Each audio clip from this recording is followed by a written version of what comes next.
Our guest tonight is one of the world's foremost authorities on unidentified flying objects. He is the writer of the book, The UFO Experience, and he is the chairman of the Department of Astronomy at Northwestern University, Dr. J. Allan Hynek.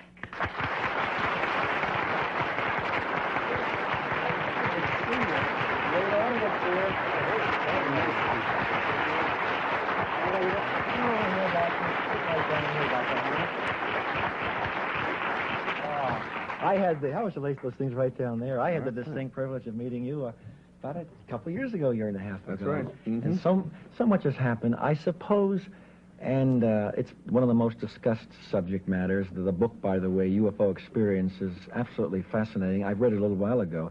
What is a UFO? Because I think that's preferred over flying saucer. You know, I really wonder why you have me on this program. You're the mentalist. You should tell me. Oh, my gosh. No. Well, of course, the U in UFO means unidentified.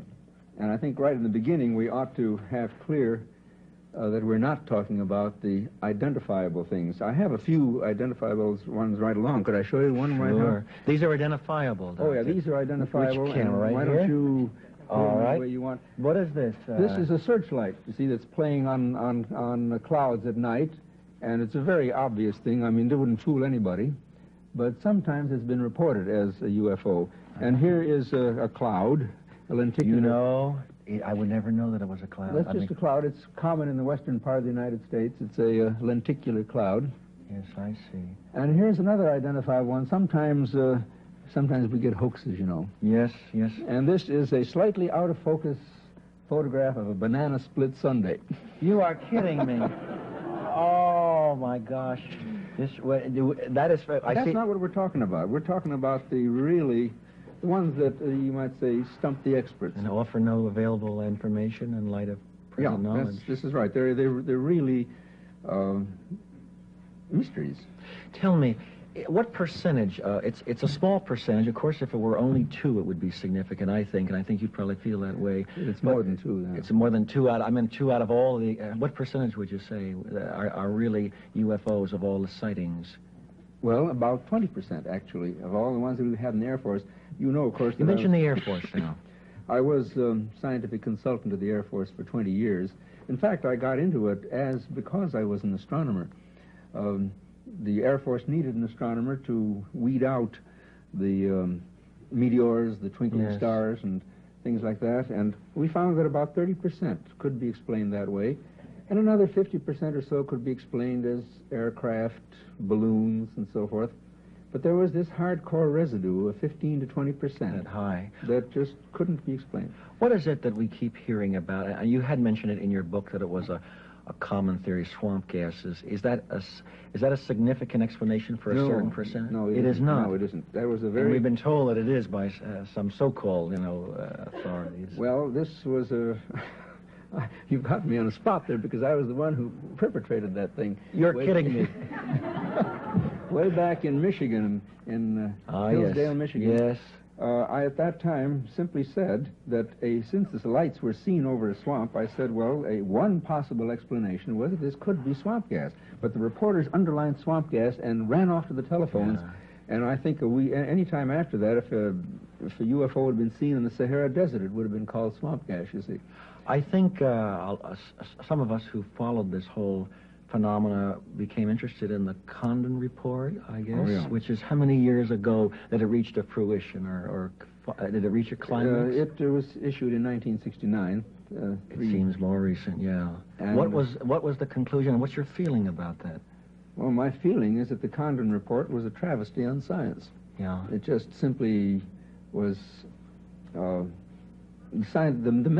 methods used. In fact, Dr. Condon didn't investigate one case. He didn't? No. Personally, he never investigated a single case. And yet they came out negative, but you don't feel they presented a fair picture? Well, actually, if you read the report from cover to cover, and that's difficult because it's 947 pages. Sounds like the Warren Commission. Yeah, you'll realize that there's a very real problem there because the Condon Committee was unable to explain 1/4 of the cases that were submitted, that they studied. I'm curious, and I think everyone is now thinking the obvious question. How did they handle that in their report, the ones they couldn't explain? Well, very nicely and very adroitly, is the word, Dr. Condon wrote the summary and completely neglected the contents of the report.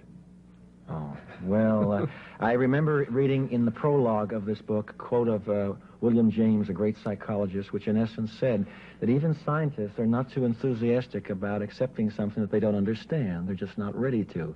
And I think if it were mainly, we couldn't explain most of it as hallucination, could we? Because there's too many physical evidences that are unexplainable. Well, as a scientist, the ones that I've been studying are those that have physical evidence. For instance, the close encounters of the second kind that leave marks on the ground and yes. stop cars and that sort of thing. Stop cars? Oh, yeah. There are hundreds of cases where, all over the world, you see, if these things didn't fit patterns, if each case were different from the next one, then there's no way of studying it. But when you get reports from Australia, Japan, France, northern Canada, that say in essence what? That give you the same pattern, then you have to say, well, either there's a virus going around that's causing everybody to become crazy at the same time, yes. or there's something to it. Now, of course, remember that we're still talking about the unidentified ones, not the great majority, which can have perfectly natural explanations. Yes. So we must take that out before. Now there is, since you are a mentalist, I'd like to start a foundation, the Hynek Foundation, for this investigation of the cases which I do not deal with generally, because they seem to have an element of the parapsychological in them. There's just no question that some of the reports seem to tell of the sort of thing that you find in poltergeist phenomena. Really? Things of that sort. That's interesting. You know, when I first met Dr. Hynek, it was regarding the small percentage that could be mass hysteria or suggestibility. And even though I'm going to show something later on dealing with that factor, it could only explain a small percentage of really something that I think has to be opened again, reinvestigated, because the unknown is only unknown because at the moment we don't understand it. I thank you, Doctor, thank you for coming, and I'd like to have you back again to spend more time. Stay with us. We'll be back in a moment.